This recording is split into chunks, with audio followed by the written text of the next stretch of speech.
My first memory of Mom is of her voice. She'd sing lullabies to me every night, and it was the most beautiful sound in the world. The minute she stopped, I'd start screaming for more.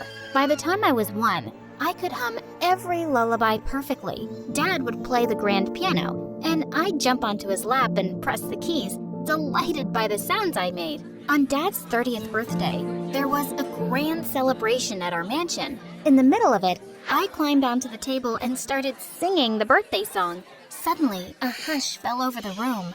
Happy birthday to you. Happy birthday to you. Happy birthday, dear Daddy. Happy birthday to you. When I was finished, I looked around in surprise to see grown men crying. Oh my God, she has the voice of an angel. I always had a feeling Demelza was gifted. I'm so proud of you, darling. My parents hired the best musicians and vocal coaches for me, and there was no stopping me after that. At every party, I'd put on a show for our guests, and I'd make them pay me too. My life was perfect until one day when everything changed. When I was in the 3rd grade, Dad had just returned from a business trip, and I stopped short when I saw a scrawny little girl get out of the car too. She was trying to hide behind Dad, but he gently pushed her forward. Demelza, this is Isabel. She's your sister, and she's going to live with us now. Will you take care of her? I looked into her scared, dark eyes and immediately took her hand. Always. But the day Isabel walked in, a dark shadow was cast over our happy home. That evening, we overheard a huge fight between my parents. You've broken my heart, and now you've brought a reminder of that to live with us? She can't stay here. I won't raise a child that isn't mine. She has nowhere to go. Her mother's gone. I know you hate me right now, but please, don't take it out on her. She's just a kid. I didn't want Isabel to hear this, so I said, "Come on, I'll play something for you. What's your favorite song?" I didn't fully understand what was happening, but one thing was clear. Mom hated Isabel. She pretended like Isabel didn't even exist. But Dad and I adored her, and we more than made up for Mom's ice-cold attitude. But in the 8th grade, we got some news one day that turned our worlds around. Dad had been in a terrible car accident, and he was gone. We were all devastated. But Mom just shut herself up in her room for weeks. One night, I was reading a story to Isabel when Mom suddenly barged in. "What are you doing in my daughter's room? You're just a poor maid." Mom, are you okay?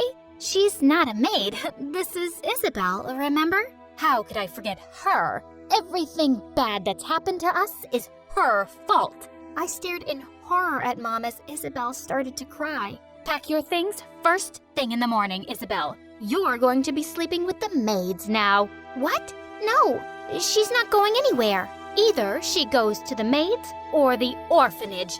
This is her last night here." As Mom was leaving, she suddenly pounced at Isabel, grabbed her stuffed bunny, and threw it in the fire. "No, my mom needs that." Isabel cried for hours, and I hugged her to sleep. What had happened to my mom? The very next day, Isabel was shifted to the maids' quarters and made their helper after school. I was scared she'd be sent away, so I didn't fight with Mom, but I'd sneak food to her and help her with her homework at night. And at school, we could always hang out together. But one day, I was really surprised to see Mom marching into the principal's office. "Mom, what are you doing here?" "Oh, I'm here to withdraw Isabel from school, of course." "You can't do that. She has to go to school." "Why? She's never going to be anything but a maid like her stupid mother. You don't need an education to sweep floors." As she turned around, I grabbed Mom's wrist. "If you make her drop out of school, I will too. And I'll tell everyone why." "Are you sure you want everyone to know how you really treat Isabel, Mom? Dad would be so disappointed in you." Mom looked shocked, then angrily pulled her arm away and left. I'd won this little battle, but God knows what she'd do next. Things weren't great at home, but at least I had Eric. He was my boyfriend for 2 years and was just crazy about my voice. One evening when I was on a date with him, I suddenly started getting calls from Isabel. Come home right now. I ran home to a scene of complete chaos. Mom was tearing apart Isabel's room. What's going on?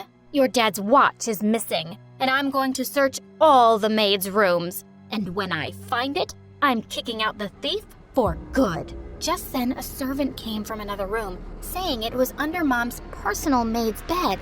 Mom looked completely shocked to find out it was her, but she threw her bags out instantly. Some days later, it was Isabel's 13th birthday, and I snuck into her room with a cake. When she blew the candles out, I asked her what she'd wished for. I wished your mom was dead. Isabel, you don't mean that. She's my mom. Isabel stayed silent, and I got up to leave. I'd never seen that look of hatred on my little sister's face before. In the middle of all this drama, I had a huge audition coming up. A prestigious music academy was looking for talent from different schools, and being selected would be a dream. But 5 days before the audition, I woke up with my throat hurting. I called out to the maid, but to my horror, my voice was gone. Mom rushed me to the doctor, who diagnosed me with laryngitis. What he said next left me shocked. Your voice will return to normal soon, but this is the end of your singing. If you strain your vocal cords too much, you could lose your voice permanently. I just couldn't believe it. On the day of the auditions, I slipped into the auditorium with Eric, feeling devastated. I wanted to be up on that stage more than anything. And then, one of the judges said, "The last performer is Miss Isabel." Wait, what? Isabel stepped onto the stage and started singing. You made me insecure. I was stunned. Her voice was beautiful. The judges gave her a standing ovation and said they'd be in touch with her soon. As everyone started to leave, I caught up with her.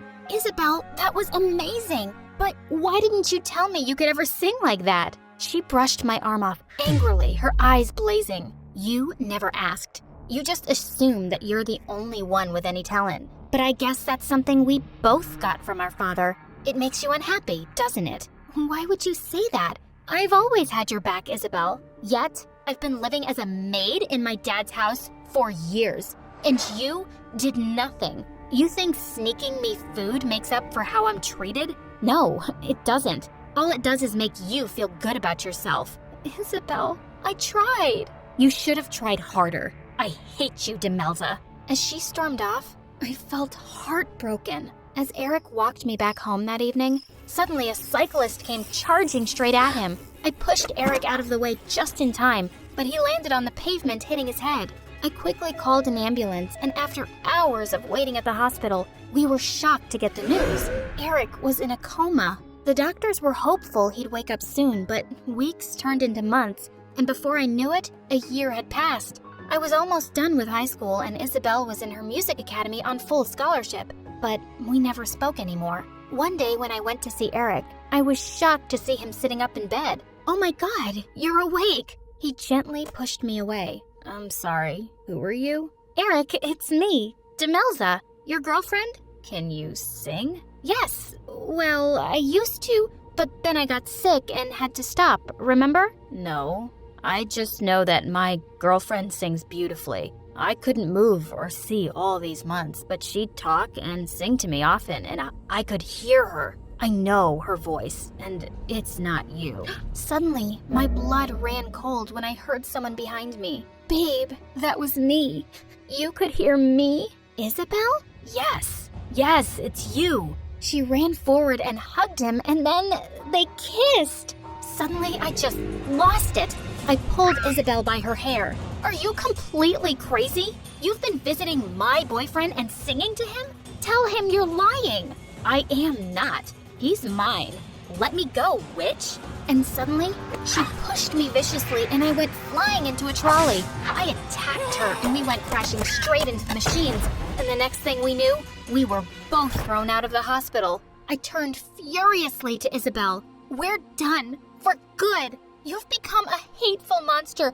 I don't even know who you are anymore. But you're definitely not my sister. Finally. And with that, she left. I went on a very long walk to clear my head. And by the time I got home, Isabel was gone. The next morning, Mom discovered a lot of things were gone too, including Dad's watch. I'm going to report her to the police. I'm going to... Mom, just stop it. She's gone. That's what you wanted since you first saw her, right? And so what if she took Dad's stuff? It's hers too.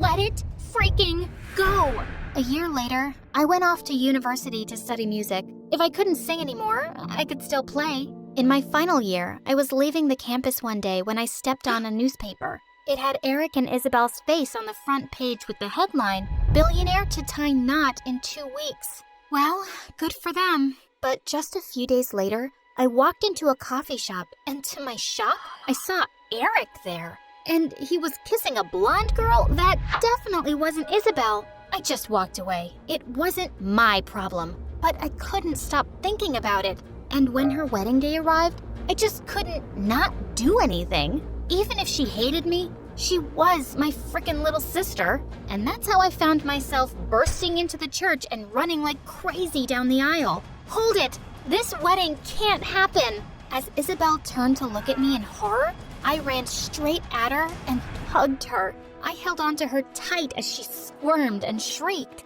OMG, you psycho, get off me! I love you, Isabel. I'm not going anywhere till you listen to me. As Eric looked super mad and everyone stared at us, she dragged me off to a small room. What do you think you're doing, Demelza? Isabel, you can't marry Eric. He's a cheater. I saw him kissing a girl the other day. I swear, I'm not lying. You think I don't know about that? Well, I do, and it doesn't matter. I stole your man, and he'll take care of me. At least I got rid of you and your psycho mom, so just buzz off. Isabel, listen to me. You're just angry right now. I'm so sorry about everything. Mom was unbelievably cruel to you, and I should have fought harder. You deserved so much better, and you still do. Don't marry this jerk, please. Why do you care? Because you're my little sister, and I miss you so much. I had 2 things that I loved the most. My voice and you. I lost my voice for good, and I don't want to lose you too. Please, forgive me and come with me. Oh, Demelza, I'm so sorry for all the horrible things I did to you. I thought I wanted to marry Eric to tease you, but I now realize that everything I've been doing in my life was to not end up alone. I just wanted to belong to someone. You belong to me. You're my family. I made a promise to Dad to take care of you, and I will. Always. And with that, we hugged each other and walked back to our home. Family always comes first.